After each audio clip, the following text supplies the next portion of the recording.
तो नमस्कार दोस्तों, स्वागत है आप सभी का online duffer study YouTube channel. इस वीडियो में हम बात करने वाले हैं टीजीटी पीजीटी 2021 के बारे में, साथ ही तदर्थ शिक्षकों की सीटों को लेकर। और इसके अलावा अगर बात करें 13 लाख बीएड अभ्यर्थियों को बड़ा झटका के बारे में, तीनों अपडेट को हम वन बाय वन करके कवर करेंगे। चलिए दोस्तों वीडियो शुरू करते हैं।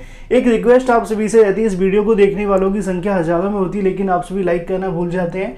लाइक का बटन अवश्य दबा दिया करें, जिससे कि आप सभी को तमाम जो सटीक जानकारियां हैं वो आपको इस चैनल के माध्यम से मिलती रहें। तो चलिए दोस्तों वीडियो शुरू करते हैं। टीजीटी पीजीटी को लेकर तमाम अपडेट आप सभी को इस चैनल के माध्यम से दी गई हैं। आप सभी जाकर पुराने वीडियोज़ को अवश्य देखें, जिससे कि आपको सारी जानकारी मिलेगी। लेकिन पीजीटी की कट ऑफ को लेकर बहुत ज़्यादा देखने के लिए मिली। इसके बारे में सोशल मीडिया पर आपके सामने चीज़ें आ रही हैं। लगातार कई छात्रों की तरफ से बताया भी जा रहा है कि उनके ज़्यादा नंबर होने के बावजूद भी उनका चयन नहीं हो पाया है। लेकिन ऐसे में अगर बात की जाए, कई विषयों के अंदर कट ऑफ कम भी देखने के लिए मिल रही है। आखिर ये सब कुछ हुआ कैसे है, इसके बारे में समझने का हम प्रयास करते हैं। पहले आप सभी को बता दें कट ऑफ के बारे में, जो कि अलग अलग विषयों की है, क्योंकि टीजीटी का भी परिणाम अभी घोषित होना बाकी है। क्योंकि बहुत सारे छात्रों के मन में ऐसे भी सवाल हैं कि जब पीजीटी की कट ऑफ ज़्यादा गई है तो टीजीटी की भी कट ऑफ ज़्यादा रहेगी, लेकिन असल में ऐसा नहीं है। उसके बारे में मैं आप सभी को बता दूं, जैसा कि आप सभी जानते हैं कि पीजीटी को लेकर जो कट ऑफ आप सभी की घोषित हुई है, अभी तक आधिकारिक तौर पर चयन बोर्ड की ओर से जारी नहीं हुई है। लेकिन जो आंकड़े यहाँ पे हमें मिले, उसके आधार पर आप सभी को बताने का प्रयास किया जा रहा है। सबसे पहले आप सभी देखें, मैंने सुबह के वीडियो के अंदर आप सभी को यहाँ पे जानकारी दी थी कि केमिस्ट्री के अंदर लगभग 86 वाले अभ्यर्थियों को बुलाया गया है। लेकिन असल में जो कट ऑफ है वो इससे भी कम देखने के लिए मिल रही है। आर्ट के अंदर मैंने आप सभी को जानकारी दी थी कि 104 या फिर 103 वाले अभ्यर्थियों को बुलाया गया है। लेकिन असल में जो कट ऑफ है वो इससे भी कम देखने के लिए मिल रही है। संस्कृत के अंदर यहाँ पे 103 और मैथ्स के अंदर लगभग 90 बताया जा रहा है। तो इंग्लिश के अंदर अगर बात की जाए 83 आप सभी को मैंने जानकारी सुबह के वीडियो के माध्यम से दी थी। इसके अलावा अगर और भी सब्जेक्ट को लेकर हम बात करें, साइंस के बारे में जानकारी देखने के लिए मिली है। लगभग यहाँ पे 84 के प्लस वाले अभ्यर्थी को कॉल कर लिया गया है। इसके अलावा होम साइंस की अगर बात की जाती है तो यहाँ पे लगभग ऐसे अभ्यर्थी मिले जिनका 97 या 96 या फिर 98 वाले अभ्यर्थियों को बुलाया गया है। मैं एक बार फिर से आप सभी को बता दूं कट ऑफ के बारे में, क्योंकि ऑफिशियल कट ऑफ किसी की तरफ से घोषित नहीं की गई है। जो भी कट ऑफ आप सभी के सामने आ रही है अभ्यर्थियों से मिली जानकारी के अनुसार है। जैसा कि आप जानते हैं, मैं आप सभी को यहाँ पे भी दिखा सकता हूँ। जैसा कि आप सभी देखेंगे कि 8 में कितने नंबर पर तक कॉल हुआ है, इसके बारे में भी अभ्यर्थी के माध्यम से पूछा गया।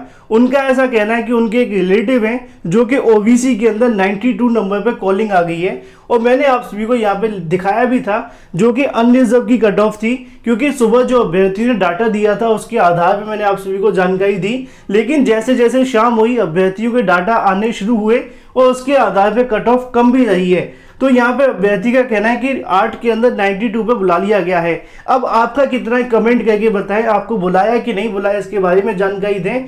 बहुत सारे छात्र अपने नंबर तो लिख देते हैं, क्वेश्चन तो लिख देते हैं, लेकिन यहाँ पे ये बताना भूल जाते हैं कि उनका सब्जेक्ट कौन सा है। तो सब्जेक्ट अवश्य बताया करें। इसके अलावा यहाँ पे भी आप सभी को जानकारी देखने के लिए मिलेगी कि मेरी एक फ्रेंड का 89 क्वेश्चन थे, वो सिलेक्ट हो गई है। लेकिन जनरल में अगर बात की जाए उनके यहाँ 94 के समथिंग देखने के लिए मिल रहे हैं, लेकिन वो यहाँ पे सिलेक्ट नहीं हुए हैं। तो यहाँ पे भी आप सभी देख पाए कि 89 के समथिंग अभ्यर्थी सिलेक्ट हो रहे हैं। मतलब कि जो कट ऑफ है वो लगभग आप सभी के सामने 85 से लेकर 100 के बीच में देखने के लिए मिल रही है। कुछ सब्जेक्ट की ऐसी कट ऑफ है जो कि 100 प्लस भी चली गई है। इसके बारे में मामला क्या है मैं आप सभी को बताऊंगा भी। अगर आपने मेरा कट ऑफ वाला वीडियो देखा होगा तो मैंने आप सभी को यहाँ पे जानकारी दी थी कि बायोलॉजी के अंदर 95 प्लस वाले अभ्यर्थियों को बुलाया जा सकता है। ऐसा ही कुछ आप सभी को यहाँ पे भी देखने के लिए मिलेगा कि 98 वाले अभ्यर्थियों को बुलाया गया है। हालांकि बड़ी संख्या के अंदर अभ्यर्थी ने अभी तक जानकारियां नहीं दी हैं, लेकिन बायोलॉजी की अगर बात की जाए तो 98 प्लस वाले अभ्यर्थियों को यहाँ बुलाया गया है। इससे कट ऑफ नीचे भी रहने की संभावना है, क्योंकि ये जो आंकड़े अभ्यर्थियों के माध्यम से दिए जा रहे हैं, यहाँ पे भी आप सभी को देखने के लिए मिलेगा। एक और अभ्यर्थी ने जानकारी दी है कि जो 8 की कट ऑफ है वो 93 आपके सामने आ रही है पीजीटी के अंदर, जो कि ईडब्ल्यूएस वाले अभ्यर्थी की है। अगर आपने हमारे वीडियोस देखे होंगे तो मैंने आप सभी को बताया भी था कि ओबीसी साथ में ईडब्ल्यूएस वाले अभ्यर्थी की कट ऑफ सेम रहेगी।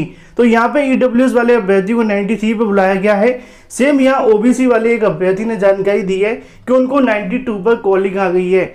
अब ऐसे में आप सभी यहाँ से अंदाजा लगा सकते हैं यहाँ पर जो कट ऑफ आपको देखने के लिए मिली है वो काफ़ी ज़्यादा कम भी रही है। ऐसा नहीं है कि सभी की कट ऑफ बहुत ज़्यादा चली गई है। सुबह तक जो हमारे पास आंकड़े आए थे उसके अनुसार 8 वाले अभ्यर्थियों की जो संख्या थी वो 104 के समथिंग थी, लेकिन देर शाम आते आते अभ्यर्थियों की तरफ से लगभग 90 के आसपास भी बताई जा रही है। इसके अलावा आप सभी को अगर बताया जाए साइंस के अंदर, जैसा कि मैंने आपको बताया, लगभग 85 के आसपास जो भी अभ्यर्थी उनको कॉल कर लिया गया है।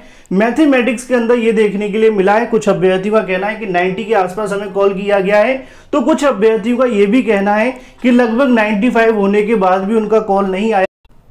लेकिन वही दूसरी तरफ अन्य सब्जेक्टों के बारे में बात की जाए, जैसे कि मैंने आपको बताया होम साइंस को लेकर, उसकी भी कट ऑफ आप सभी को यहाँ पे कम देखने के लिए मिली है। कई अभ्यर्थियों से हुई वार्ता के क्रम में उनकी तरफ से बताया गया कि होम साइंस के अंदर उनको यहाँ पे जो कॉल बुलाई गई है, लगभग 96 से लेकर 98 वाले अभ्यर्थी भी हमें मिले हैं। इंग्लिश के अंदर भी आप सभी के सामने यहाँ जानकारी देखने के लिए मिल जाएगी कि इंग्लिश की जो कट ऑफ है वो 81 के समथिंग रही है। जनरल के अंदर इंटरव्यू के लिए कॉल कर ली गई है। अब यहाँ से आप सभी अंदाजा लगा सकते हैं कि जो कट ऑफ रही है, यहाँ पे आपके सामने इंग्लिश की भी आ रही है कि 81 के समथिंग है। तो अलग अलग सब्जेक्ट के अंदर फिलहाल जो कट ऑफ है वो कम भी गई है। ऐसा नहीं है कि सबकी कट ऑफ बहुत ज़्यादा चली गई है, तो ये एक अच्छी बात है अगर कट ऑफ कम रही है। लेकिन ज़्यादा नंबर वाले छात्रों को क्यों नहीं बुलाया गया है, इसके पीछे भी सबसे बड़ा क्वेश्चन मार्क है, क्योंकि बहुत सारे अभ्यर्थी कमेंट करके हमें बता रहे हैं कि सर हमारे 105 106 होने के बावजूद भी नहीं बुलाया गया है। इसके बारे में कल मैं आप सभी की डिटेल वीडियो बनाऊंगा, जब चयन बोर्ड से मुलाकात होगी कल या परसों के अंदर, उसके बाद में आपको जानकारी दी जाएगी। तो ये तो बात हो जाती है कट ऑफ के बारे में। लेकिन वही दूसरी तरफ बात की जाए तदर्थ शिक्षकों की सीटों को लेकर, बहुत सारे छात्रों के मन में सवाल था कि तदर्थ शिक्षकों की सीटों के बारे में क्या फैसला किया गया है चयन बोर्ड की तरफ से। क्योंकि जब पहले आप सभी के तदर्थ शिक्षकों की सीटें जोड़ी जानी थी तो चयन बोर्ड की तरफ से जानकारी दी गई थी कि हम आवेदन होने के बाद में आपको बता देंगे। आवेदन हो गए, एडमिट कार्ड के समय जानकारी दी गई, एडमिट कार्ड भी आ गए, परीक्षा के समय कहा गया बता देंगे, परीक्षा भी हो गई। ऐसे करते करते बाद में आपकी परीक्षा के बाद परिणाम भी जारी कर दिया गया। फिर ये कहा गया कि परिणाम के समय पर जानकारी दे देंगे, लेकिन अभी तक जानकारी नहीं दी गई है।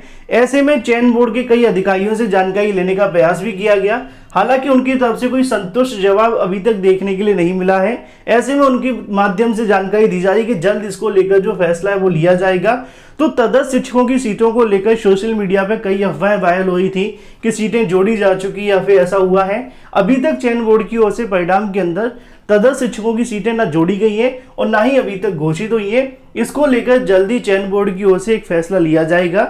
आगामी 2 से 4 दिनों के अंदर इसके बारे में आपको जो अपडेट है वो देखने के लिए मिल सकती है, और अगर नहीं भी लिया जाएगा तो इसके बारे में भी जानकारी आप सभी को दे दी जाएगी, क्योंकि किसी की पोस्ट उठाकर आप सभी को यहाँ बताया नहीं जाता है। जो ऑथेंटिक जानकारी होती है वही आप सभी को बताई जाती है। वहीं दूसरी तरफ बात करें अपनी अगली अपडेट के बारे में, जो कि संबंधित है 13 लाख बीएड छात्रों के लिए बड़े झटके को लेकर। और ये दोस्तों एक वाकई में बड़ा झटका देखने के लिए मिल रहा है कि परीक्षा से पहले लगभग 13 लाख बीएड डिग्री धारकों को हाईकोर्ट से बड़ा झटका लगा है। ये जो मामला संबंधित है रीट को लेकर, राजस्थान के अंदर होने वाली रीट परीक्षा के बारे में बात की जा रही है। 26 सितंबर को इस परीक्षा का जो आयोजन है वो करवाया जाएगा। उसी क्रम में जानकारी देखने के लिए मिल रही है कि परीक्षा से पहले शामिल हो रहे लगभग 13 लाख बीएड डिग्री धारकों को यहाँ से बड़ा झटका लगता हुआ दिखाई दे रहा है। हाईकोर्ट ने बीते शुक्रवार को बीएड डिग्री धारकों को लेवल 1 का परिणाम जारी करने पर अंतिम रोक लगा दी गई है। असल में मामला क्या है मैं आप सभी को बता दूं कि बीएड को लेकर बहुत सारे मामले अलग अलग राज्यों के अंदर लगे रहते हैं बाहर करवाने के लिए। उसी क्रम में इन 13 लाख अभ्यर्थियों को बड़ा झटका लगा है जिन्होंने रीट में आवेदन किया था। हाईकोर्ट की तरफ से इनके परिणाम पर रोक लगा दी गई है। मतलब ये है कि ये परीक्षा में बैठ सकते हैं। परीक्षा में बैठने के बाद में जब तक इस याचिका का कोई अंतिम फैसला नहीं हो जाता तब तक इन सभी का जो परिणाम है वो जारी नहीं किया जाएगा। जैसा कि आप सभी देख पा रहे हैं, हाईकोर्ट ने एनसीटी के 28 जून 2018 के नोटिफिकेशन को चुनौती दी गई है, जिसमें एनसीटी की तरफ से बीएड डिग्री धारकों को प्राइमरी शिक्षक भर्ती के लिए मान्य किया गया था।